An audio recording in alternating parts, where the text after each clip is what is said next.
بسم اللہ الرحمن الرحیم۔ معزز ناظرین السلام علیکم۔ ہمارے پیارے آقا حضرت محمد مصطفیٰ احمد مجتبیٰ صلی اللہ علیہ وسلم امام الانبیاء خاتم النبیین ہیں۔ آپ سید الاولین والآخرین ہیں۔ تمام انبیاء کرام علیہم السلام نے آپ کی بعثت کی خوشخبری سنائی ہے۔ تورات، زبور اور انجیل میں آپ کی تشریف آوری کا ذکر موجود ہے۔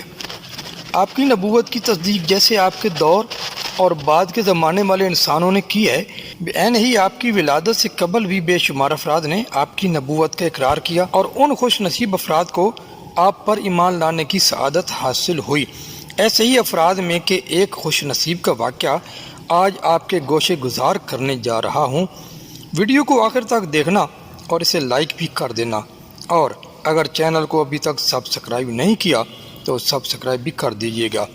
تو دوستو اب چلتے ہیں اس ایمان افروز واقعہ کی طرف۔ حضور صلی اللہ علیہ وسلم سے 1000 سال پیشتر یمن کا بادشاہ طبہ حمیری تھا۔ ایک مرتبہ وہ اپنی سلطنت کے دورہ کو نکلا۔ 12,000 عالم اور حکیم اور 1,32,000 سوار، 1,13,000 پیادہ اپنے ہمراہ لیے ہوئے اس شان سے نکلا کہ جہاں بھی پہنچتا اس کی شان و شوکت شاہی دیکھ کر مخلوق خدا چاروں طرف نظارہ کو جمع ہو جاتی تھی۔ یہ بادشاہ جب دورہ کرتا ہوا مکہ معظمہ پہنچا تو اہل مکہ سے کوئی اسے دیکھنے نہ آیا۔ شاہ حیران ہوا اور اپنے وزیر اعظم سے اس کی وجہ پوچھی تو اس نے بتایا کہ اس شہر میں ایک گھر ہے جسے بیت اللہ کہتے ہیں، اس کی اور اس کے خادموں کی جو یہاں کے باشندے ہیں تمام لوگ بے حد تعظیم کرتے ہیں۔ جتنا آپ کا لشکر ہے اس سے کہیں زیادہ دور اور نزدیک کے لوگ اس گھر کی زیارت کو آتے ہیں اور یہاں کے باشندوں کی خدمت کر کے چلے جاتے ہیں۔ پھر آپ کا لشکر ان کے خیال میں کیوں آئے؟ یہ سن کر بادشاہ کو غصہ آیا اور قسم کھا کر کہنے لگا کہ میں اس گھر کو کھدواؤں گا اور یہاں کے باشندوں کو قتل کروا دوں گا۔ یہ کہنا تھا کہ بادشاہ کے ناک، منہ اور آنکھوں سے خون بہنا شروع ہو گیا اور ایسا بدبودار مادہ بہنے لگا کہ اس کے پاس بیٹھنے کی بھی طاقت نہ رہی۔ شام کے وقت بادشاہی علماء میں سے ایک عالم ربانی تشریف لائے اور نبض دے کر فرمایا، مرض آسمانی ہے اور علاج زمین کا ہو رہا ہے۔ اے بادشاہ، آپ نے اگر کوئی بری نیت کی ہے تو فوراً اس سے توبہ کرے۔ بادشاہ نے دل ہی دل میں بیت اللہ شریف اور خدام کعبہ کے متعلق اپنے ارادے سے توبہ کی۔ توبہ کرتے ہی اس کا وہ خون اور بدبودار مادہ بہنا بند ہو گیا اور پھر صحت کی خوشی میں اس نے بیت اللہ شریف کو ریشمی غلاف چڑھایا۔ یاد رہے کہ خانہ کعبہ پر سب سے پہلے ریشمی غلاف اسی بادشاہ حمیری نے چڑھایا تھا، اور پھر مکہ کے ہر باشندے کو 7 اشرفی اور 7 ریشمی جوڑے بھی نظر کیے۔ پھر یہاں سے چل کر مدینہ منورہ پہنچا تو ہمراہی علماء نے جو قطب سماویہ کے عالم تھے وہاں کی مٹی کو سونگھا اور کنکریوں کو دیکھا اور نبی آخر زمان صلی اللہ علیہ وسلم کی ہجرت گاہ کی جو علامتیں انہوں نے پڑھی تھیں ان کے مطابق اس سرزمین کو پایا، تو باہم عہد کر لیا کہ ہم یہاں ہی مر جائیں گے مگر اس سرزمین کو نہ چھوڑیں گے۔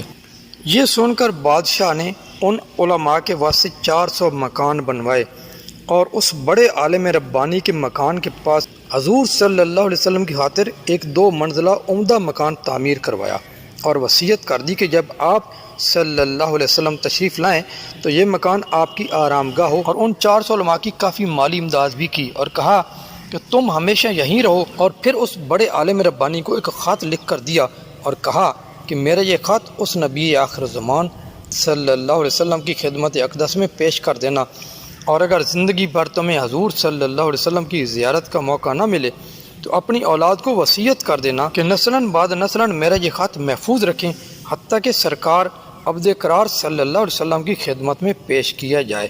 یہ کہہ کر بادشاہ وہاں سے چل دیا۔ وہ خط نبی کریم صلی اللہ علیہ وسلم کی خدمت اقدس میں 1000 سال بعد پیش ہوا۔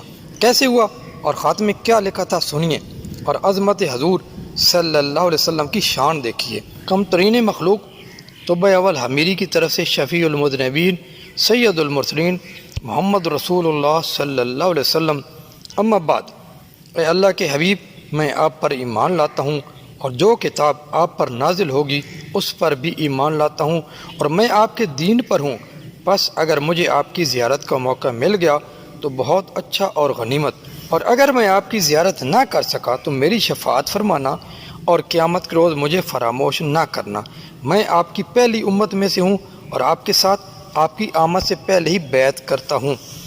میں گواہی دیتا ہوں کہ اللہ ایک ہے اور آپ اس کے سچے رسول ہیں۔ شاہ یمن کا یہ خط نسلاً بعد نسلاً ان 400 علماء کے اندر حرز جان کی حیثیت سے محفوظ چلا آیا، یہاں تک کہ 1000 سال کا عرصہ گزر گیا۔ ان علماء کی اولاد اس کثرت سے بڑھی کہ مدینہ کی آبادی میں کئی گنا اضافہ ہو گیا، اور یہ خط دست بدست وصیت کے اس بڑے عالم ربانی کی اولاد میں سے حضرت ابو ایوب انصاری رضی اللہ تعالیٰ عنہ کے پاس پہنچا، اور آپ نے وہ خط اپنے غلام خاص ابو لیلہ کی تحویل میں رکھا۔ اور جب حضور اقدس صلی اللہ علیہ وسلم نے مدینہ منورہ ہجرت فرمائی اور مدینہ کی الوداعی گھاٹی مسنیات کی گھاٹیوں سے آپ کی اونٹنی نمودار ہوئی، اور مدینہ کے خوش نصیب لوگ محبوب خدا کا استقبال کرنے کو جوق در جوق آ رہے تھے، اور کوئی اپنے مکانوں کو سجا رہا تھا، کوئی گلیوں اور سڑکوں کو صاف کر رہا تھا، اور کوئی دعوت کا انتظام کر رہا تھا، اور سب یہی اسرار کر رہے تھے کہ حضور صلی اللہ علیہ وسلم میرے گھر تشریف لائیں۔ حضور اقدس صلی اللہ علیہ وسلم نے فرمایا کہ میری اونٹنی کی نکیل چھوڑ دو، جس گھر میں یہ ٹھہرے گی اور بیٹھ جائے گی وہی میری قیام گاہ ہوگی۔ چنانچہ جو 2 منزلہ مکان شاہ یمن طب امیری نے حضور کی خاطر بنوایا تھا، وہ اس وقت حضرت ابو ایوب انصاری رضی اللہ تعالیٰ عنہ کی تحویل میں تھا۔ اسی میں حضور صلی اللہ علیہ وسلم کی اونٹنی جا کر ٹھہر گئی۔ لوگوں نے ابو لیلہ کو بھیجا کہ جاؤ حضور کو شاہ یمن طب امیری کا خط دے آؤ۔ جب ابو لیلہ حاضر ہوا تو نبی اکرم صلی اللہ علیہ وسلم نے اسے دیکھتے ہی فرمایا، تو ابو لیلہ ہے؟ یہ سن کر ابو لیلہ حیران ہو گیا۔ نبی پاک صلی اللہ علیہ وسلم نے فرمایا، میں محمد رسول اللہ صلی اللہ علیہ وسلم ہوں، شاہ یمن کا جو خط تمہارے پاس ہے لاؤ، وہ مجھے دو۔ چنانچہ ابو لیلہ نے وہ خط دیا۔ حضور نے پڑھ کر فرمایا، صالح بھائی توبہ کو آفرین اور شاباش ہے۔ سبحان اللہ، کیا ہی ایمان افروز واقعہ ہے، اور کیا ہی سعادت مند تھے وہ لوگ جنہوں نے آپ کی ولادت سے بھی سینکڑوں نہیں ہزاروں سال قبل آپ کی نبوت کی تصدیق کی، لیکن کتنے ہی بدبخت وہ لوگ ہیں جو آپ کی ولادت کے بعد اور آپ کی نبوت کے اعلان کے بعد بھی آپ پر ایمان نہیں لائے۔ یہ اپنا اپنا نصیب ہوتا ہے۔ اللہ تعالی ہمیں آپ صلی اللہ علیہ وسلم کی امت پر ہی رکھے اور آپ کی امت پر ہی موت دے، اور قیامت میں بھی آپ کی امت میں سے ہمارا حشر فرمائے، آمین۔ دوستو، اسی کے ساتھ اب اجازت چاہتا ہوں اور ایک ریکویسٹ کرتا ہوں کہ اگر آپ نے ابھی تک ہمارے چینل کو سبسکرائب نہیں کیا تو پلیز اسے سبسکرائب کر لیں اور اپنے دوستوں کے ساتھ بھی اسے شیئر کریں۔ ویڈیو کو لائک کر دینا۔ اب انشاءاللہ بہت جلد ایک نئی ویڈیو لے کر دوبارہ حاضر خدمت ہوں گے، تب تک کے لیے اجازت دیجیے، اللہ حافظ۔